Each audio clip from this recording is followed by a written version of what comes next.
Hi friends, பார்த்தீங்கன்னா போர் போட்டு தண்ணி அடிச்சிட்ருக்குறாரு. போர் தண்ணி பாருங்கள். மிளகா செடிக்கு, கீரை செடிகளுக்கெல்லாம்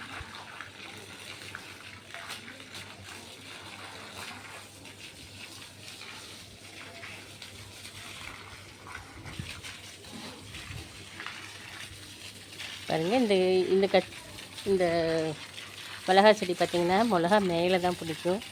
பூமி அதாவது தரையை நோக்கி பிடிக்காது. மேலே மானத்தை பார்த்து தான் பிடிக்குங்க மிளகா நாற்று.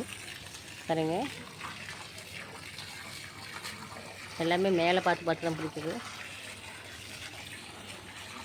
இப்போ பாருங்கள், எல்லா செடிங்களுக்கு அங்கே ஒரு நாட்டு வெண்டை, ஒரே ஒரு நாட்டு வெண்டை மட்டும் இருக்குது.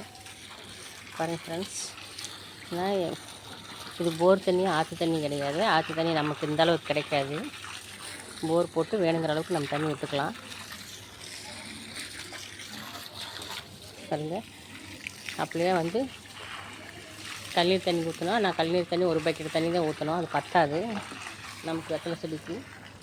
ஆனால் காற்றடிக்குது, வெயில் அடிக்குது, அதனால் தண்ணி பார்த்திங்கன்னா நல்லா சொதம்ப விடணும். பாருங்கள்,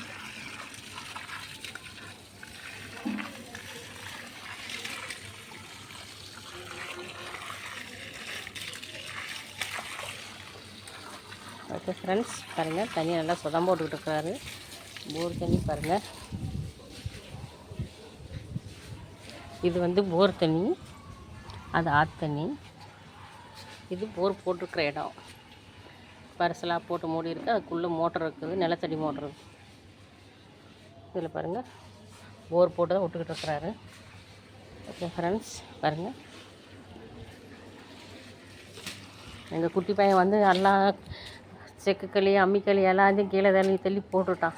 மேலே இருந்தது அவன் கை மேலேயும் கால் மேலே தான் படும். அதுக்காக வேண்டி எல்லாத்தையும் கீழே தள்ளி போட்டாச்சு. ஓகே ஃப்ரெண்ட்ஸ், பாருங்கள், வீட்டு செடிங்களுக்கு, தோட்டத்துக்கு தண்ணி குடிக்கிறது யாருக்காருக்கு பிடிக்கணும் கமெண்ட்ல சொல்லுங்கள். பிடிச்சிருந்தா லைக் பண்ணுங்கள். ஓகே, பாய்.